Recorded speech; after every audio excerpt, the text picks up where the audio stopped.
এই আবু বকর দুনিয়াতেই জান্নাতের সার্টিফিকেট পাওয়ার পর হযরত আলীকে ডাক দিয়ে বলেন, আলী ভাই, মৃত্যুর আগে আল্লাহ তাআলা কোন সময় কবরে যাত্রী হিসেবে গ্রহণ করবেন আমাকে আমি তো জানি না। মৃত্যুর খবর কেউ জানে? পৃথিবীর সব খবর জানা যায়, পৃথিবীর সব জিনিসের গ্যারান্টি থাকলেও মৃত্যু নামক এই জিনিসের কোনো গ্যারান্টি নাই। তা আমার মৃত্যু যখন হবে, মৃত্যুর কথা শোনার পর আমাকে সুন্দর করে যে গোসলখানা করাই বা শেষ গোসলখানা, হযরতে আলী তুমি সুন্দর করে আমাকে শেষ গোসলখানা করা, কবরের মধ্যে আমাকে যে দাফন করবে, কবরে দাফন করার আগে সুন্দর করে গোসল করে রওজা, রসুলের রওজা আতহারের পাশে নিয়ে যা রসুলকে একটু সালাম দিয়ে রসুলকে বলবা, পয়গম্বর আপনার পাগলপাড়া সাহাবী হযরতে আবু বকর সিদ্দিকের লাশখানা আপনার শিয়রের পাশে নিয়ে আসছি, আবু বকর সিদ্দিককে কোথায় দাফন করবো আপনি বলে দেন। সিদ্দিক আকবর আবু বকর হযরত আলীর হাতখানা ধরে বলেন, আলী ভাই,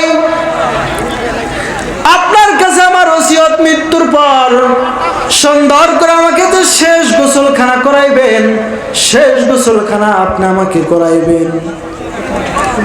হযরত আলী ডাক দিয়ে বলেন, আবু বকর, এত সাহাবী থাকার পর, এত সাহাবায়ে কেরাম থাকার পর কারোর হাত আপনার পছন্দ হইল না, আমার হাতখানা আপনার পছন্দ হইল কি জন্য জানতে চাই।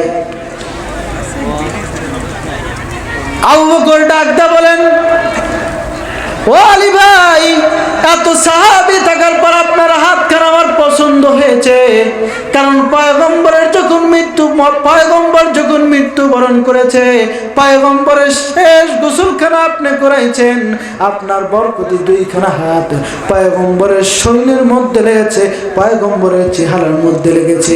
আমার বিশ্বাস কাল কিয়ামতের ময়দানে কোনো আমল যদি আল্লাহ কবুল নাও করে, এই হাতটা আমার শরীরের মধ্যে লাগার কারণে, যে হাতখানা পয়গম্বরের শরীরের মধ্যে লেগেছে, ওই হাতখানা যদি আমি সিদ্দিক আকবর আবু বকরের শরীরের মধ্যে লাগে, এই উসিলাই হলেও আল্লাহ আমার জিন্দেগির গুনাহগুলো মাফ করে আমাকে জান্নাতের মেহমান বানিয়ে দিবে।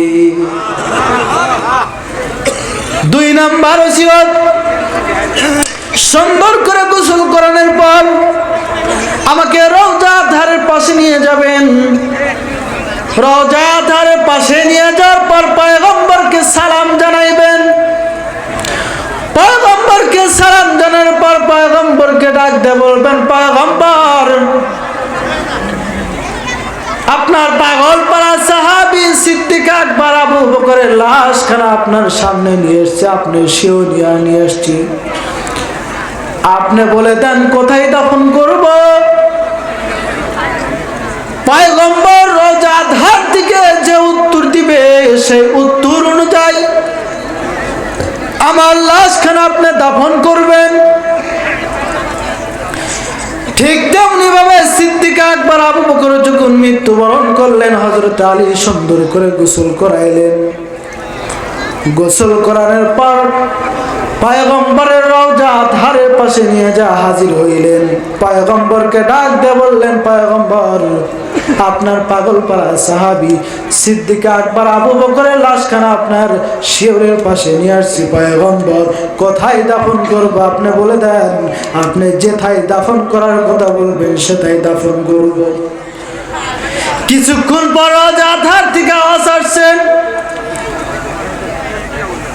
সিদ্দিক আকবর আবু বকর দুনিয়াতে আমার বন্ধু ছিল, হিজরতের রাতের বন্ধু ছিল, কঠিন সময়ের বন্ধু ছিল হযরত আবু বকর আমার। আজকে আবু বকর অন্য জায়গায় দাফন হবে, এটা আমি পয়গম্বর মানতে পারি না। আজকে পয়গম্বর, আমি পয়গম্বর বলে দিলাম, আমি পয়গম্বরের রওজা ধারের পাশে সিদ্দিক আকবর আবু বকরের লাশখানা দাফন করিয়া দেন।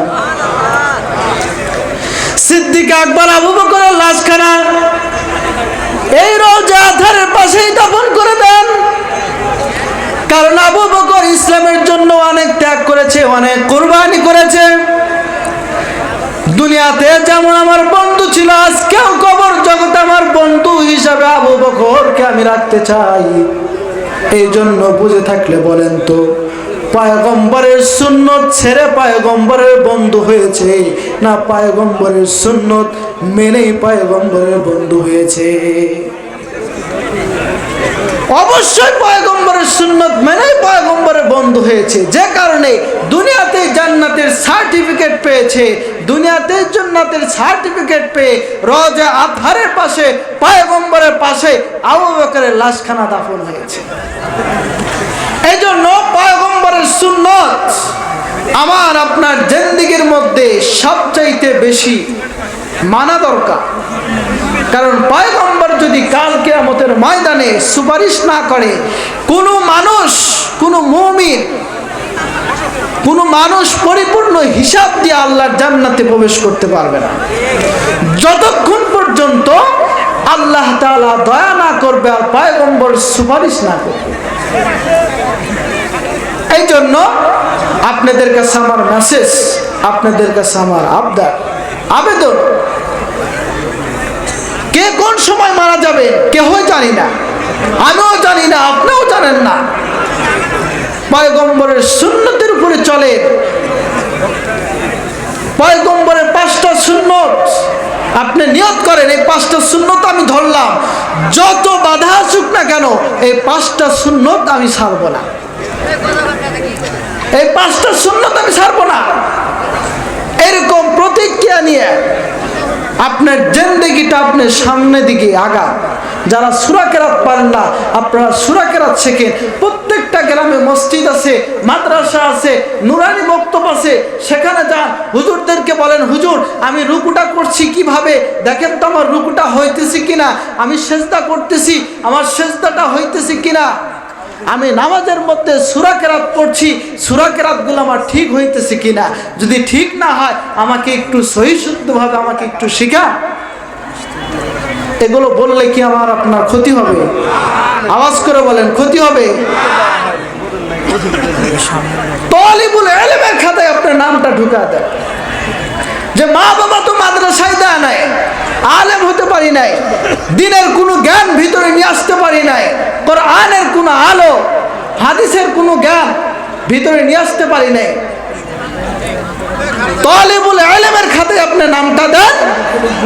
তালিবুল ইলমের খাতায় নামটা দিয়ে যদি আপনি শিখতে শিখতে এর ভিতরে যদি আপনার মৃত্যুবরণ হয়েই যায়, পরিপূর্ণ শেখার আগে সঠিকভাবে দিন শেখার আগ পর্যন্ত আপনি শিখতে থাকে, এর ভিতরে যদি আপনার মৃত্যু হয়ে যায়, আপনার খাতায় তালিবুল ইলমের খাতায় আপনার নামটা আছে, হতে পারে এই কারণে আল্লাহ তাআলা আপনার জিন্দেগীর সমস্ত গুনাহকে মাফ করে জান্নাতের মেহমান বানিয়ে দিবে। সুবহানাল্লাহ।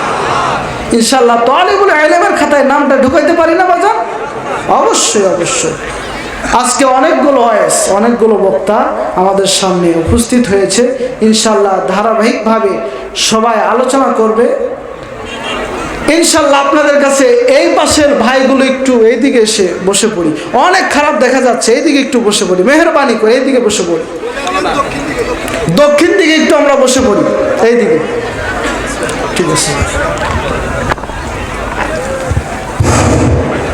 আলহামদুলিল্লাহ, সমাজ শুধু আমরা একটু দক্ষিণ পার্শ্বে আসি।